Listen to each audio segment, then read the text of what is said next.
So, I genuinely have no words about about this situation right now. What on earth have you been getting up to?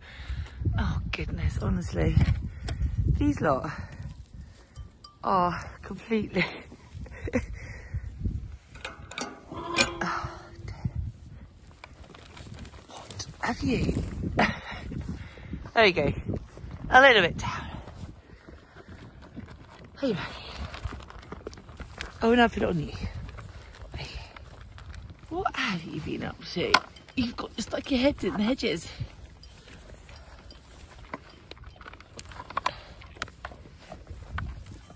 No.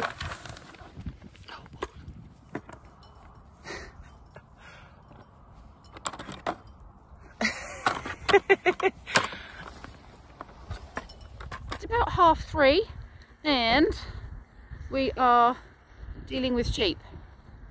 Story of our life, isn't it, Emma? Dealing with sheep.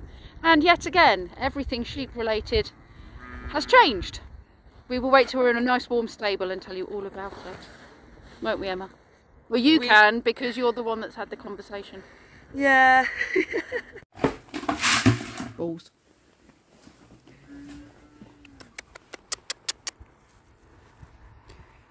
Wrong direction. Do you want me to go in and herd?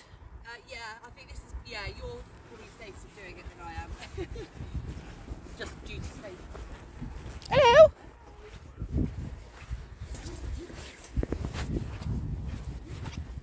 Come on then, girls. Out we go. Oh, okay. Come. Come on in. Right, I'm going to get a bowl.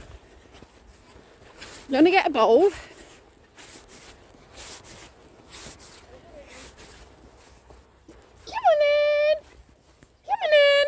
Oh, they're following me. Girlies. Wrong way. Come on.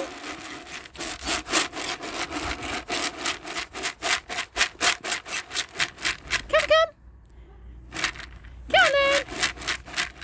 Well done, Emma. Proper shepherding there. She did a thing. I have a purpose. You have many purposes. Oh, your crook has a purpose. My crook has a purpose. Did you feel like a proper shepherd? I did for a moment. Hi. Let's take that off. And this off. Sorry, sweetie. I'm just debrambling you. Hi. Here's another bowl. Would you like a bowl? Are you expecting snow? Do you know what? I can't cope with the weather change. It's a bit of a shock to the system. It really is. Well, like you, I've got Reynards and I haven't had issues for the last few years, but this year, my God, I really struggled. So, the thing is this is annoying because it feels like it's popping off the top of my head. So, I don't quite know how well, yeah. Well, you've got a strap, you can strap it up. Yeah, no. No. Part of this new plan is that we do put these girls to bed at night rather than leaving them out. That's Rob's dad's thought process. And then because we're turning them out each day and bring them back in each day, it means that it's part of the bonding with them rather than having to, you know, chase them around a field to get attention, which we don't want to be doing.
On the bar, but no one was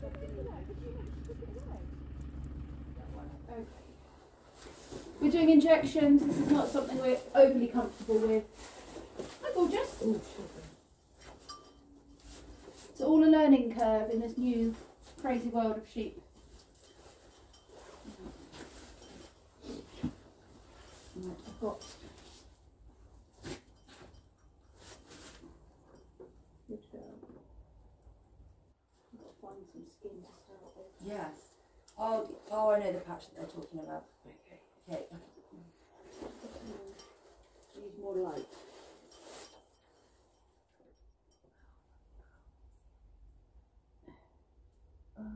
Good.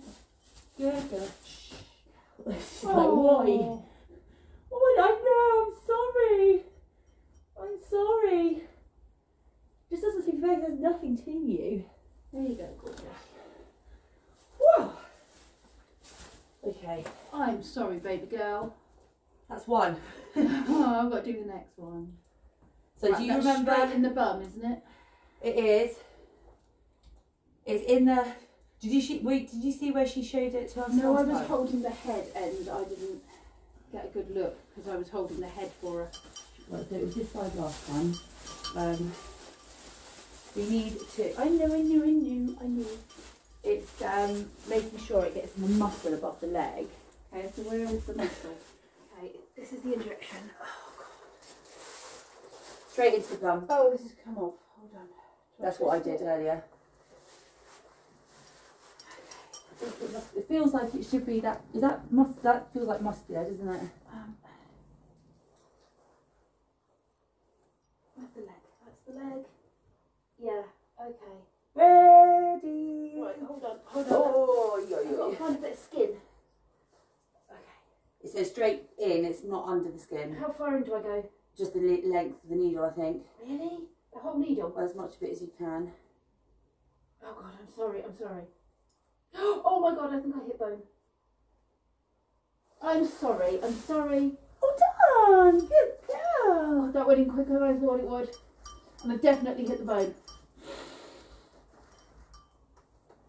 Oh, I don't know. Actually, who felt worse about that? You or me, Maggie? Autumn. Where did I put the end of it? Hello. Oh, hi. How are you? Hello. We're sitting down because I'm thoroughly traumatised by the fact I've just had to do an injection. Yes. So, yeah. Okay.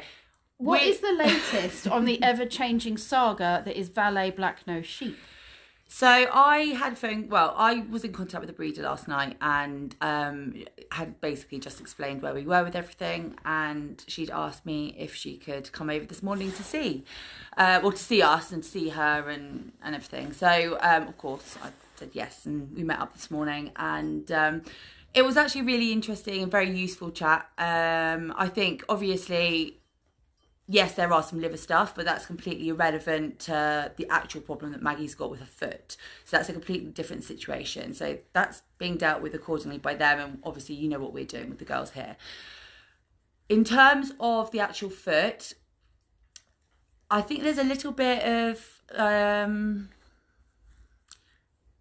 don't really know how best to explain it. Obviously, everyone's got their opinion about how things should be done. And yeah. I think it's probably safe to say that when Maggie first hurt her foot, that we felt that she should have been splinted.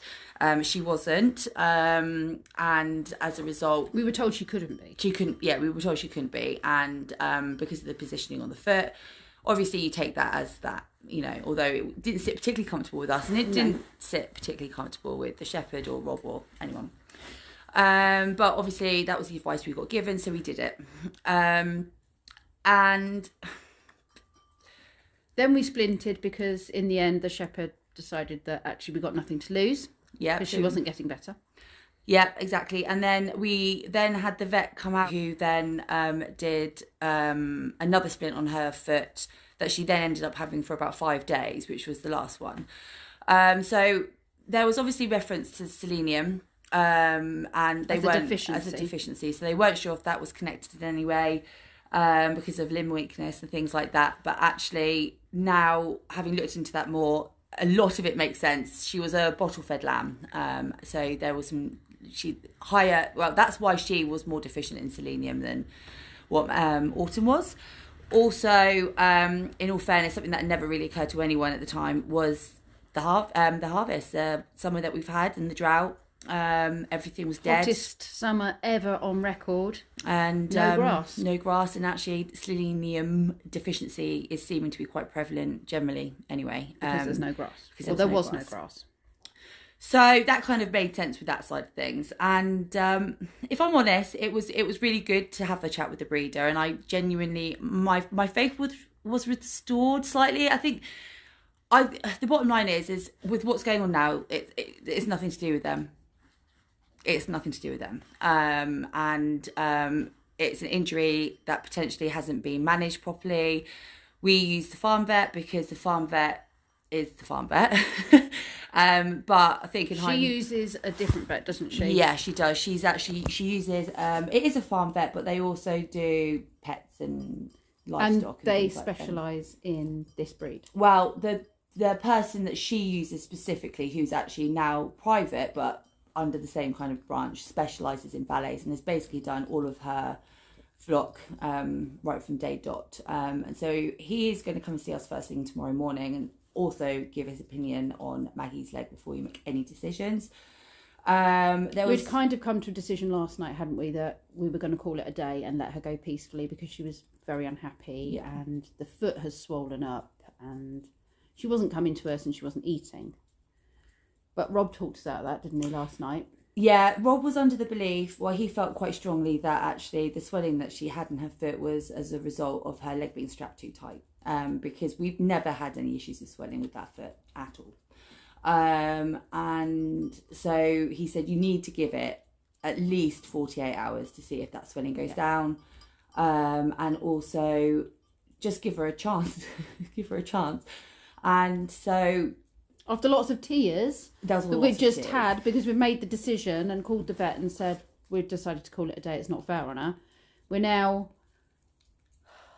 decided, right, we've got to do something else. So I think we've cancelled that. Yeah, we did. Yeah, cancelled that. And we've a very valid way forward, I think, actually. Yeah. I mean, another thing that the breeder really didn't like was the fact that we'd been recommended to turn them out. The vets say that a lot of this breed are kept out, so that's a bit of a personal choice. We have brought her in. Well, we've brought them both back in, haven't we? Yeah, we've brought them both back in, hence why we're back in here again. Yeah, back in the stable. Because ultimately they need warmth and the weather changing and things like that. It is chilly. And damp and misty. Yeah. Are we just... Yeah.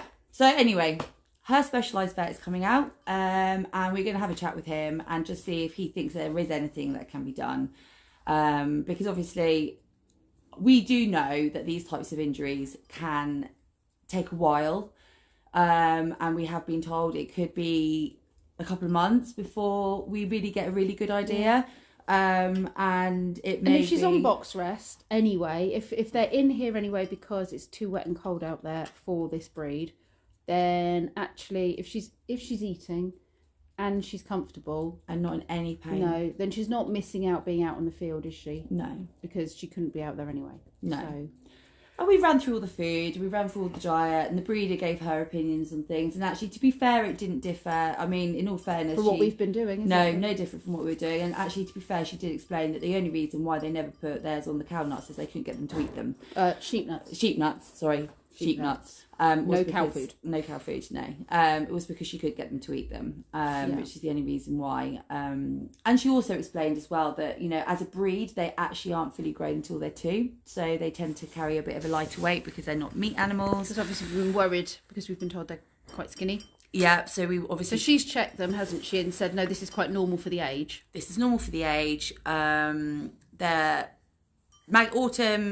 It's going to be fine. So Autumn's feet, what's happening with Autumn's feet? Because I'm just aware we've been on here for 7 minutes. Yes, Autumn's feet. Okay, so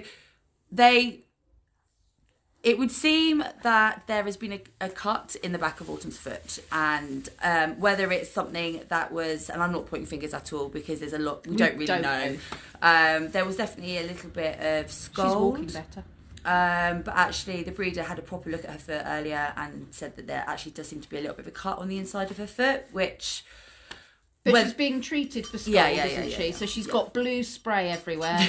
I don't even know how it's ended up on her neck, but she's also got it on her neck. I mean, it's a good job we multicoloured her, because you don't notice the blue as being out of place. No, exactly not. And got blue feet. And yeah, and she's going to be fine. She's going to be fine. And other than just a little bit grumpy, because we are giving her a little bit of medical attention at the moment. So she's... As you just saw. So, but she's going to be fine. And Maggie, fingers crossed, we'll see what happens. But, you know, that's the nature of the beast, we're not giving up. We thought we had made the choice yesterday based on how she was yesterday. And we just felt like we'd exhausted every avenue and it wasn't fair anymore. And yeah. And in all fairness, the breeder, you know, she's very, you know, she said, please just ring me. I'll come up. Any questions, I'll come up. Their feet need doing, because actually autumns do need doing. You know, she's going to come and help us. If there's, she's going to come and help us sort their coats out a little bit. So actually, you know, I think probably we've learned that we need to keep her a bit closer to home, so to speak. I think we need to actually think, ring the vet if there's medical attention needed, but maybe we need to actually get advice talk to her as well. Yeah, as well, because it will be, you know, they're not like normal sheep, and she said they're a lot more like goats, and their coats are not wool, they're more like hair, and they do need a different type of treatment to the Cotswolds, for example. You know, the Cotswolds would be fine with the farm sheep because they're a familiar breed, but the Valleys are not. So there we go. So yeah, that's where we're at. If you understood anything of that garble, it's 10 minutes. That's my vlog done. That is. But I know that a lot of you are, you know, are keen to know what's going absolutely. on, and I think it's important for us to kind of keep everybody apprised of everything. Yeah, and just you know, we're not blame anywhere. This is unfortunately a bit of a learning curve, and something that we've learned a lot from, and it's been very important. So. Right, let's hope the sound was good on that, shall we? Yeah, and I'm now really, really cold. Yeah, we need to say goodnight to the other girls, and we need to get them into bed before I get told off for not being home. Yeah. Should we do our goodbyes now? Thanks for watching, you lovely lot. Goodbye.